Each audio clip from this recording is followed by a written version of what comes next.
So, who was the most famous baseball player of the 1980s? And a lot of people don't know his name.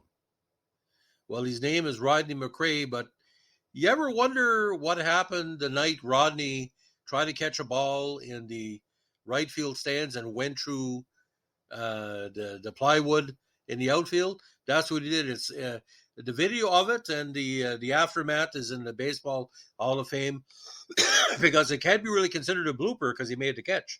Now, Rodney Duncan McCray, born in Detroit on September 63, played baseball for a number of years, made Major League Baseball with Chicago and the Mets, but is best known again for crashing through an outfield fence while attempting to make a catch for the Vancouver Canadians.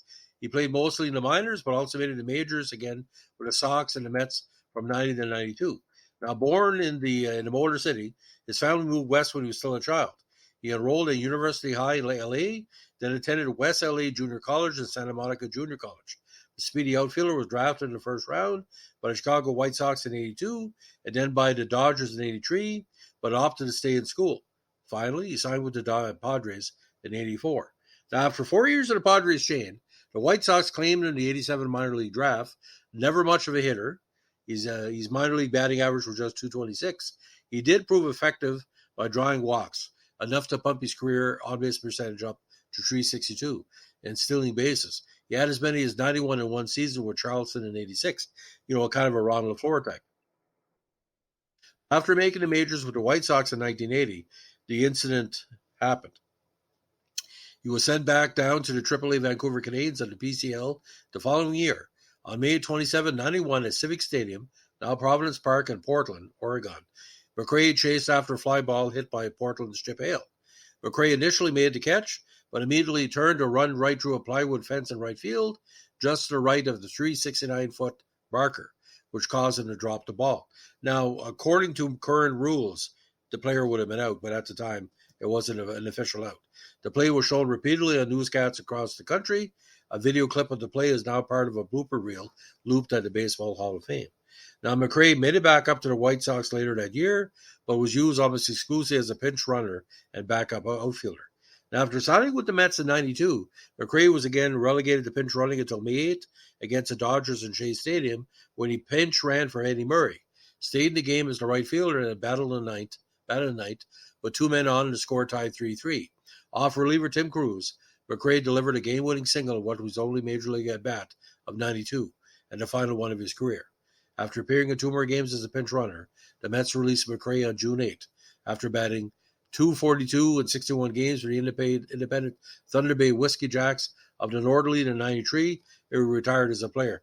Played with a lot of good Canadian minor league teams. Now, he played in 67 Major League games, but logged just 14 at-bats with 3 hits, while stealing 9 bases in 10 attempts.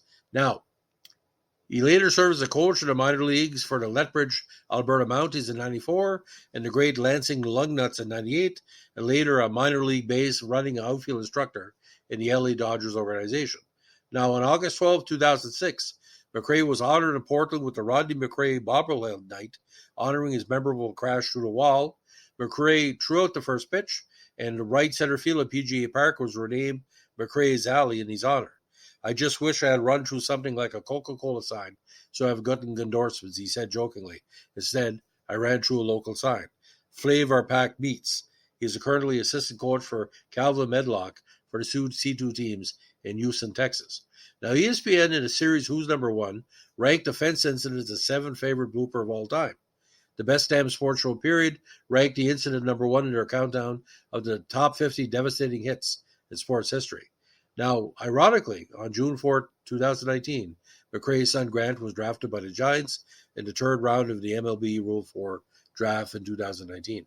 So I saw the incident the night it occurred, like on tape. And let me tell you, I thought he had killed himself. But when he came out and kind of waved to the crowd. But if you want to watch a video, if you want to see any baseball blooper, it was just amazing. And Rodney had talent. He had quite a fan base in Canada because he played with a lot of good Canadian teams. Vancouver Canadians had some good squads. So, ladies and gentlemen, if you want to celebrate anything this week, Rodney McCray is living a great life. He could have easily got killed, but when you're playing the right field, say like George Springer, you got to go for that ball. Give us a like, comment, subscribe, or share, and don't forget, keep swinging.